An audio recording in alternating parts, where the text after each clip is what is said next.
ஓம் ஸ்ரீம்லாய் வித்மகே கலகஸ்தாயி தீமகே தன்னோ வாராகி பிரசோதயாத். நல்லதே நடக்கும். ஓம் நம சிவாயும். எல்லாம் இல்ல ஸ்ரீ வாராகி மன் திருவடி சரணம். இன்றைய பதிவில் துலாம் ராசியில் பிறந்த நண்பர்கள், ஒன்றல்ல இரண்டல்ல, உங்க வாழ்க்கையில ஒரு 19 வருடங்களை எடுத்துக்கொள்ள போகும் சனி பகவான். எந்த ஒரு கிரகம் கொடுத்தாலும் சனி பகவானால தடுக்க முடியும். சனி பகவானை கொடுக்கணும்னு நினைச்சிட்டா அதை எந்த ஒரு கிரகத்தாலும் தடுக்க முடியாது. அப்படிப்பட்ட சனிவன் எப்ப கொடுப்பாரு அது தெரியணும் இல்லையா? அது வயதினுடைய அடிப்படையில, அதாவது துளாராசியில பிறந்த உங்களுக்கு எந்தெந்த வயசுல இந்த சனியினுடைய திசை வரும், என்ன பலனை கொடுக்கும் அப்படின்றத டீட்டெயிலா விரிவா விளக்கமா நம்ம பார்க்க போறோம். நட்சத்திர பாதங்கள், அதாவது 3 நட்சத்திரத்துக்கும் தனித்தீர நம்ம பார்க்க போறோம். ஸோ பதிவை ஃபுல்லா பாருங்க நம்ம சேனல். ஏற்கனவே குரு பயிற்சி பலன்கள் மற்றும் சனி வக்ர பயிற்சி பலன்கள் பதிவிட்டாச்சு. பார்க்கலன்னா சேனலை பாருங்க. மேலும் டிஸ்கிரிப்ஷன் லிங்க் இருக்கும், பிரஸ் பண்ணி பார்த்து பயனடைஞ்சுங்க. மறக்காம நம்ம சேனல் சப்ஸ்கிரைப் பண்ணிட்டு கூட தர பெல் ஐக்கான பிரஸ் பண்ணிட்டு பக்கத்துல ஒரு ஆல் இண்டியா ஆப்ஷன் தவறாம செட் பண்ணிச்சுங்க. அவ்வளவுதான் நாங்கள் விடக்கூடிய அடுத்தடுத்த பதிவுகள் உங்களுக்கு உடனுக்குடன் நோட்டிபிகேஷனாக வந்து சேரும்.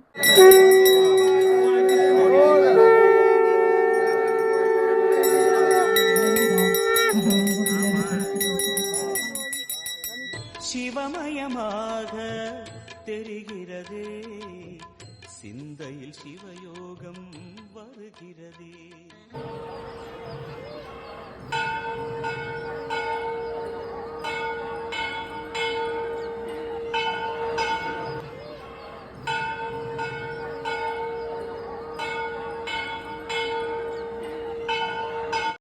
துலாம் ராசியில் பிறந்த நண்பர்களே, துலாம் ராசி ராசிநாதன் சுக்கிர பகவான்.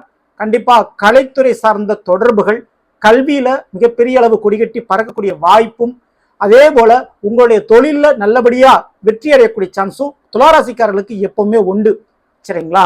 சோ உங்களை பொறுத்த வரைக்கும் மிக முக்கியமா கவனிக்க வேண்டியது வயதினுடைய அடிப்படை காலகட்டங்கள்.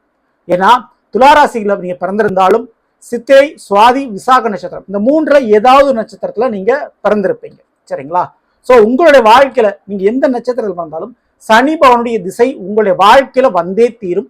19 வருடங்கள் ஒரு மனுஷனுக்கு தேவையான சுகத்தையும் சொந்த பந்தத்தையும் கொடுக்கின்ற திசையாக சனி திசை உங்களுக்கு இருக்கும். காரணம் என்ன அப்படின்னா, உங்களுடைய துலாமிற்கு 4ஆம் வீடான மகரத்திற்கும் 5ஆம் வீடான கும்பத்திற்கும் இந்த சனிவான் தான் அதிபதி.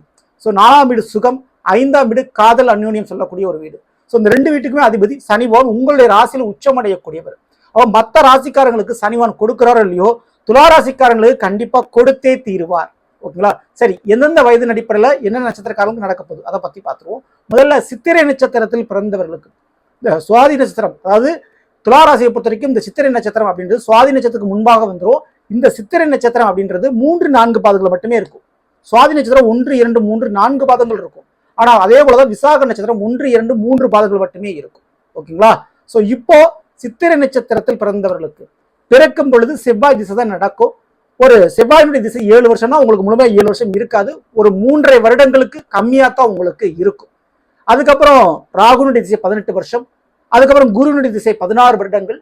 இதை தாண்டி முடிச்சதுக்கு பிறகுதான் சனி திசை ஆரம்பிக்கும். அப்போ சித்திரை நட்சத்திரத்துல பிறந்தவங்களுக்கு ஒரு 35 வயதிற்கு மேலதான் உங்களுக்கு சனி திசை நடக்கும். இப்போ நீங்க துளாராசி சித்திரை நட்சத்திரத்துல பிறந்திருக்கீங்களா, வயசு 35 தாண்டி போயிடுச்சா, உங்களுக்கு கண்டிப்பா சனி திசை தான் நடந்துகிட்டு இருக்கும். 19 வருஷம் அந்த சனி திசை உங்களுக்கு என்ன பண்ணும் அப்படின்னா, முதல் விஷயமா நான் சொல்லக்கூடியது சொத்துக்களை உருவாக்கி கொடுக்கும்.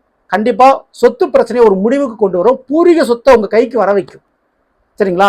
உங்களுடைய பரம்பரை சொத்து, தாய் தந்தை மூலம் சொத்துக்கள் உருவாகக்கூடிய யோகம் கண்டிப்பா அந்த சனி திசையில் கிடைக்கும். அதுபோல குடும்பமே அமையாதவர்களுக்கு, திருமணமே நடைபெறாதவர்களுக்கு கால தாமத திருமணம் சொல்லுவோம். அப்படிப்பட்ட திருமணம், லேட் மேரேஜ், இந்த சனி திசை காலகட்டங்கள்ல கிடைக்கும், நடக்கும். உங்களுக்கு உண்டான வாழ்க்கைத்திலே உங்களுக்கு கிடைப்பாங்க. ஸோ சனி திசை காலகட்டங்கள்ல விரும்பிய மாதிரி காதல் துறை, காதல் வயப்படையக்கூடிய வாய்ப்புகள் உண்டு, காதல் வெற்றி அடையக்கூடிய வாய்ப்பு உண்டு. அதே சனிவானுடைய திசையில குழந்தை பாக்கியமும் கிடைக்கும். குழந்தை பாக்கியத்திற்குண்டான யோகமும் கண்டிப்பா இருக்கு துளாராசியில பிறந்த உங்களுக்கு. ஓகேங்களா? மேலும் மிக முக்கியமா இந்த சனி திசை நடக்கும்போது இஷ்ட தெய்வம், தெய்வத்தினுடைய அனுகிரகத்தை பெறதுக்கு வாய்ப்புகள் உண்டு. அதே போல சனி நடக்கும்போது இந்த சித்திரை நட்சத்திரக்காரங்களுக்கு வேலையில வெற்றி கிடைக்கும், தொழில வெற்றி கிடைக்கும். ஸோ வேலை மற்றும் தொழில் ரீதியான லாபங்களை சம்பாதிக்கக்கூடிய திசையாக இருக்கும். இந்த சனி சில கெடுதலான ஒரு பலன் அப்படின்னா எதங்க சொல்லலாம் அப்படின்னா, தேவையில்லாத விபத்துகள் ஏற்படுறது, அல்லது உங்களுடைய பொருள் காணாம போறது, திருடு போறது, அல்லது டேமேஜ் ஆகிற தொலைஞ்சு போறது, இந்த மாதிரி அமைப்பும். கூட வேலை பார்க்கக்கூடியவங்க அல்லது கூட பிசினஸ் பண்ணக்கூடியவங்க உங்களை ஏமாத்துறதுக்கு வாய்ப்புகள் அதிகம். சனி திசை நடக்கும்போது மிக முக்கியமான உறவுகளை இழப்பீர்கள். அவர்களுடைய மரணமோ அல்லது அவங்களுக்கு ஒரு கண்டமோ ஏற்படும். அந்த உறவு தந்தை வழி உறவுகளாக இருக்கக்கூடிய வாய்ப்புகள் ரொம்ப ரொம்ப அதிகம். ஸோ அதுலலாம் கவனத்தோட நீங்க இருந்துங்க. மற்றபடி பயப்பட வேண்டாம். சரிங்களா? இந்த சனி திசை நடக்கும்போது சித்திரை நட்சத்திரக்காரன் கண்டிப்பா நீங்க வணங்க வேண்டிய ஒரு தெய்வம் அப்படின்னா நிச்சயமா முருகப்பெருமானை வணங்குவது ரொம்ப ரொம்ப சிறப்பு. அதுவும் எப்படிப்பட்ட முருகப்பெருமான்னா தனித்துவமா இருக்கக்கூடிய முருகப்பெருமான். பழனி சென்று முருகனை வணங்குறது ரொம்ப ரொம்ப சிறப்பா இருக்கும். சரிங்களா? பால முருகனாக இருப்பார், சுப்பிரமணியனாக இருப்பார். அப்படிப்பட்ட தனியாக வள்ளி தெய்வானோடு இல்லாமல் தனி முருகனாக பாலமுருகனாக இருக்கக்கூடிய ஆலயங்களுக்கு சென்று முருகனை தரிசிக்கும் போது பெரிய அளவு நன்மை பயக்கும். அந்த சனி நடக்கும்போது அந்த முருகனுடைய வழிபாடுகளை தவறாமல் நீங்க பண்ணலாம். அதே போல முருகனுக்கு காவடி எடுப்பது மற்றும் முருகனை படியேறி சென்று மலையேறி சென்று தரிசனம் செய்வது, இந்த பழக்க வழக்கத்தை ஏற்படுத்திக்க பெரிய அளவு நன்மை நடக்கும். அடுத்து சுவாதி நட்சத்திரத்தில் பிறந்தவர்களுக்கு, இந்த சுவாதி நட்சத்திரத்தில் பிறந்தவர்களுக்கு நட்சத்திராதிபதி யாரும் ராகு. ஓகேங்களா? அதுவும் துளாராசிக்கு ராசிநாதன் யாரு? சுக்கிர பகவான். சுக்கிரனுக்கும் ராகுக்கும் ஒரு நட்பு உண்டு. அதனாலே சுவாதி நட்சத்திரக்காரர்கள் ஈஸியா மற்றவங்களை எளிதா வசீகரம் பண்ணுவீங்க. நல்ல ஒரு மக்கள் முன்னாடி, உங்களுடைய சொந்த பந்தங்கள் முன்னாடி நல்ல ஒரு பெயர், கௌரவம், புகழ் உங்களுக்கு கிடைக்கும். நல்ல அறிமுகம் உங்ககிட்ட இருக்கும். அதே போல கலைத்துறை சார்ந்த விஷயத்தில் நல்ல ஒரு தொடர்புகள் உங்களுக்கு ஏற்படும், சக்சஸ் கிடைக்கும். அதே போல மிக முக்கியம் அந்த சுவாதி நட்சத்திரக்காரர்களுக்கு டிராவல், பயணம், அலைச்சல் அப்படின்றது நிறைய இருக்கக்கூடிய வாய்ப்புகள் உண்டு. ஒவ்வொரு ஊரா இடம் மாறி போறது, வேலை மாறி போறதுக்கு உண்டான வாய்ப்பு உண்டு.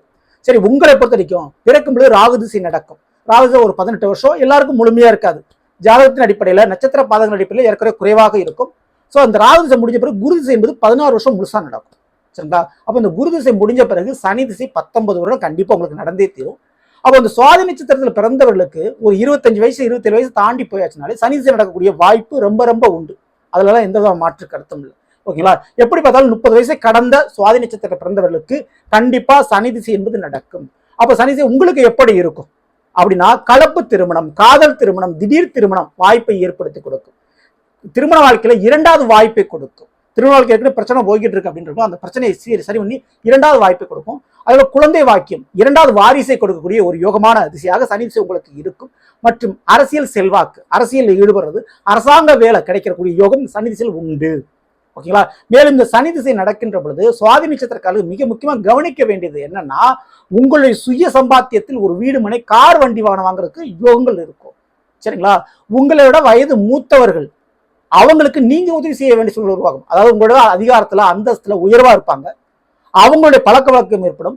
அவங்களுக்கு நீங்க ஹெல்ப் பண்ண வேண்டியிருக்கும். அவங்க உங்களை தேடி வருவாங்க. அந்த மாதிரியான ஒரு சிறப்பு நடக்கும். பதவி வாய்ப்பு உங்களை தேடி வரும். ஸோ இதுக்கெல்லாம் ரொம்ப ரொம்ப சான்சஸ் உண்டு இந்த சனி திசையில. அதே போல தொழில் ரீதியான மாற்றம், வேலை ரீதியான மாற்றம் கண்டிப்பா அந்த சனி திசையில இருக்கும். சில பேருக்கு இந்த வெளிநாடு யோக வாய்ப்புகள் இந்த சனி திசையில கிடைக்கக்கூடிய பாக்கியம் நிறைய இருக்கு. வேற ஒரு மாநிலத்தில் போய் செட்டில் ஆகுறது, வேற ஒரு ஊர்ல போய் செட்டில் ஆகுறதுக்கு உண்டான வாய்ப்புகள் இங்க உண்டு. சனி திசை என்பது சுவாதி நட்சத்திரக்காரர்களுக்கு நீங்க பிறந்த ஊரோடு பழக்கத்தை கொஞ்சம் கட் பண்ணி வைக்கும், டிஸ்டன்ஸ் மெயின்டைன் பண்ணிக்கும். வேற ஒரு ஊர்ல போய் நீங்க வெற்றி காண்பீர்கள். அதற்குண்டான வாய்ப்பு ரொம்ப ரொம்ப உண்டு. மேலும் இந்த சனி திசை நடக்கும்போது மிக முக்கியமா கவனிக்க வேண்டியது அப்படின்னா, உங்களுடைய இஷ்ட தெய்வ, அதாவது குலதெய்வத்தினுடைய வழிபாடுகள் ஏதாவது பரிகாரம் வேண்டுதல் வச்சிருந்தீங்கன்னா அது செஞ்சு முடிச்சிருங்க. அது ரொம்ப ரொம்ப உங்களுக்கு நல்லது. அதே போல உங்களோட வயது மூத்த உங்களுடைய கூட பிறந்த சகோதர சகோதரிகளுக்கு நீங்க ஒரு கடமையை செய்ய வேண்டிய ஒரு காலகட்டம் இருக்கும். அவங்களுக்கு நீங்க அட்வைஸ் பண்ணுவீங்க, அவங்களுக்கு நீங்க அறிவுரை சொல்லுவீங்க. அது ஏற்படக்கூடிய வாய்ப்புகள் இருக்கு. அதே போல சில பேர் கெட்ட பழக்க வழக்கத்துக்கு அடிமையாகக்கூடிய, தவறான நட்பு சேகம் ஏற்படக்கூடிய வாய்ப்பு உண்டு. கொஞ்சம் அதுல மட்டும் கவனத்தோடு இருந்துங்க. ஏன்னா தேவையில்லாத பழிச்சொல், அவமானம் ஏற்படலாம். ஸோ அதுல மட்டும் கவனத்தோடு இருந்துங்க. மற்றபடி சேஃப் தான் நீங்க. இப்போ சனி திசை நடக்குதுன்னா கண்டிப்பா அந்த சுவாதி நட்சத்திரக்காரர்கள் நீங்கள் வணங்க வேண்டிய தெய்வம் அப்படின்றது காளி தான். காளி, துர்க்கை போன்ற பெண் தெய்வங்களை அமாவாசை என்று வணங்கிவிட்டு வர பெரிய அளவு நன்மைகள் நடக்கும். சரிங்களா? பூசணிக்காய் பலி கொடுக்கிறது, எலுமிச்சம்பழத்தால் தீபம் ஏற்றுவது, இது போன்ற பரிகாரங்களை செய்யும்போது பெரிய அளவு ஒரு வெற்றிகள் கிடைக்கும் உங்களுடைய வேலை மற்றும் தொழிலில். சரிங்களா? தவறான அந்த வழிபாடுகளை பண்ணிக்கோங்க. இதற்கு அடுத்து விசாக நட்சத்திரம். நான் சொன்ன மாதிரி 1, 2, 3 பாதங்கள் இருக்கும். ஸோ பிறக்கும் பொழுது குரு திசை தான் நடக்கும். ஸோ அதுக்கு அடுத்த உடனே சனி திசை வந்துடும். எப்படி பார்த்தாலும் 17 வயசு. இப்போ விசாக நட்சத்திரத்தில் பிறந்து நீங்க துளாராசியில் பார்த்தீங்கன்னா உங்களுக்கு வயசு 18 இருக்குன்னா கண்டிப்பா சனி திசை தான் உங்களுக்கு நடந்துட்டு இருக்கும். அதுல எந்த மாற்று கருத்தும் இல்லை. அப்போ குழந்தை பருவத்திலே சனி திசை வந்துடும். அப்போ இளமையிலேயே உங்களுக்கு படிப்பை விட ஸ்போர்ட்ஸ், இந்த மெக்கானிக்கல் இன்ஜினியரிங் சம்பந்தப்பட்ட படிப்பு, பிராக்டிக்கல் சம்பந்தப்பட்ட விஷயங்கள், ஏதாவது ஒரு கண்டுபிடிப்பு, புதிய ஆராய்ச்சி போன்ற விஷயத்தில் ஈடுபடக்கூடிய வாய்ப்பு உண்டு. சின்ன சின்ன விபத்துகள் ஏற்படும், கால்வழி சார்ந்த பிரச்சனைகள் வந்துட்டு போறதுக்குண்டான வாய்ப்பு உண்டு. சிறு வயதிலேயே யாராவது ஒருத்தரை இழக்கக்கூடிய தருணம் உண்டு. உங்களுடைய திருமணத்துக்கு முன்பாகவே தாய் தந்தையர் அல்லது கூட சகோதரர்கள் இப்படிப்பட்ட முக்கியமான உறவுகளை ஒன்று விட்டு அவங்களை விட்டு பிரிவீங்க, அல்லது அவர்களுக்கு ஒரு கண்டம் ஏற்படும். இது நெகட்டிவான விஷயம். அதுவே பாசிட்டிவான விஷயம் அப்படின்னு கேட்டீங்கன்னா, கண்டிப்பா அரசாங்க உத்தியோகம் பெற்றுவீங்க. அதுக்கு சான்சஸ் ரொம்ப ரொம்ப உண்டு. நிரந்தரமா பெர்மனண்டான ஒரு வேலை, ப்ரொஃபஷனல், ஒரே ஜாப், ஒரே வேலை, ஒரே துறை அப்படின்றதுல கால் தடம் பதிச்சிடுவீங்க. ஓகேங்களா? அதுல எந்த மாற்று கருத்து இல்லை. சனி திசை படிக்கின்ற வயதில் சேர்ந்து வர்றதுனால விளையாட்டு ஸ்போர்ட்ஸ் சம்பந்தப்பட்ட விஷயங்கள்ல மிகப்பெரிய அளவில் வெற்றி காண்பீர்கள். அதில் தாராளமா நீங்க ஈடுபடலாம். அதே போல இம்போர்ட் எக்ஸ்போர்ட் சம்பந்தமான பிசினஸ்ல ஈடுபடலாம். அதுல பெரிய அளவு வெற்றிகள் உண்டு. சனி திசை என்பது உங்களுக்கு எப்படி பார்த்தாலும் திருமணத்தை நடத்தி வச்சிடும். சரிங்களா? அதுல எந்த மாற்று கருத்தும் இல்லை. ஸோ அது அரேஞ்ச் மேரேஜா இருக்கக்கூடிய வாய்ப்புகள் ரொம்ப ரொம்ப அதிகம். ஓகேங்களா? ஸோ திருமண வாழ்க்கையில தெளிவான ஒரு நிதானத்தோட முடிவை எடுக்க வேண்டியது அவசியம். நீங்க அரேஞ்ச் மேரேஜே நடந்தாலும் நீங்க தான் உங்களுடைய கல்யாணத்தை எடுத்து நடத்த வேண்டிய சூழ்நிலை உங்களுக்கு உருவாகும். உதவி செய்யக்கூடிய உறவுகள் விலகி நிற்பார்கள். இது சனி திசையில் நடக்கக்கூடிய நெகட்டிவான ஒரு விஷயம். அதுவே பாசிட்டிவான ஒரு விஷயம் அப்படின்னா குறுக்கு வழியில பண வரவு கிடைக்கும். இந்த லாட்டரி டிக்கெட்டு, புதையல், கிரிப்டோ கரன்சி இப்படி ஏதோ ஒரு வழியில அல்லது நெருங்கிய உங்களுடைய நண்பர்கள் சிநேகிதர்கள் மூலமாக சில மறைவான வேலை தொழில் மூலமாக பெரிய லாபங்கள் கிடைக்கும். அல்லது அரசாங்கத்தினுடைய பண வரவு பண விஷயங்கள் உங்களுக்கு கிடைக்கும். அல்லது பரம்பரை சொத்து விஷயங்கள் கிடைப்பதற்கு யோகங்கள் உண்டு. இப்படிப்பட்ட விஷயங்கள் எதிர்பாராத பண வருவாய்கள் கிடைக்கக்கூடிய பாக்கியம் உண்டு சனி திசை நடக்கும்போது யாருக்கு? விசாக நட்சத்திரக்காரர்களுக்கு. ஸோ நீங்க மிக முக்கியமா கவனத்தோடு இருக்க வேண்டிய விஷயம் எது அப்படின்னு கேட்டீங்கன்னா, அந்த விசாக நட்சத்திரக்காரர்களுக்கு நீங்க உங்களுடைய வாழ்க்கையில உடல் உள்ளுறுப்புகள்ல நரம்புகள் சார்ந்த பிரச்சனை, உயிரணுக்கள் கவுண்டிங் குறைவு, கர்ப்பப்பை சார்ந்த பிரச்சனைகள் இதெல்லாம் ஏற்படக்கூடிய வாய்ப்பு உண்டு. கால்வழி பிரச்சனை ஏற்படக்கூடிய வாய்ப்புகள் உண்டு. ஸோ தூக்கமின்மை இதெல்லாம் கொஞ்சம் பிரச்சனையா இருக்கும். இதுல மட்டும் கவனத்தோடு இருந்துங்க. மற்றபடி பயப்பட வேண்டாம். சனி திசை நடக்கக்கூடிய விசாக நட்சத்திரத்தில் பிறந்தவர்கள் நீங்கள் கண்டிப்பா காமாட்சி அம்மனை வணங்கிக் கொள்வது ரொம்ப ரொம்ப நல்லது. சரிங்களா? ராஜேஸ்வரி அல்லது காமாட்சி அம்மன் தவறாம வணங்கிங்க பௌர்ணமி தினத்தன்று. அப்படி வழிபாடு செய்யும் போது உங்களுடைய வாழ்க்கையில நிச்சயமா பெரிய அளவு நன்மைகளை அந்த தெய்வம் செய்து கொடுக்கும். சரிங்களா? ஸோ நல்ல நாம் இன்று துலாம் ராசியில் பிறந்தவர்களுக்கு சனி திசையினுடைய 19 வருடத்தின் பலங்களை முழுமையாக நம்ம பார்த்தோம். இந்த பதிவு நிச்சயமா உங்களுக்கு யூஸ்ஃபுல்லாக நினைக்கிறேன். பிடிச்சிருந்த லைக்குங்க, உங்க நண்பர்களுக்கு உங்களுக்கு மறக்காம சேஷங்கள். இதுவரை நம்மளுடைய சேனலை சப்ஸ்கிரைப் பண்ணாம இருக்குங்க, சப்ஸ்கிரைப் பண்ணுங்க. கூட தர பெல் ஐக்கான பிரஸ் பண்ணிட்டு பக்கத்தில் ஒரு ஆல் அண்ட் ஆப்ஷன் தவறாம செலக்ட் பண்ணுங்க. அப்போ நாங்கள் பதிவிடக்கூடிய அடுத்தடுத்த பதிவுகள் உங்களுக்கு உடனுக்குடன் நோட்டிஃபிகேஷனாக வந்து சேரும். அடுத்த பதில் சந்திப்போம். நன்றி, வணக்கம். நல்லதே நடக்கும். ஓம் நம சிவாயும். எல்லாம் உள்ள ஸ்ரீ பாரகிமன் திருவடி சரணம்.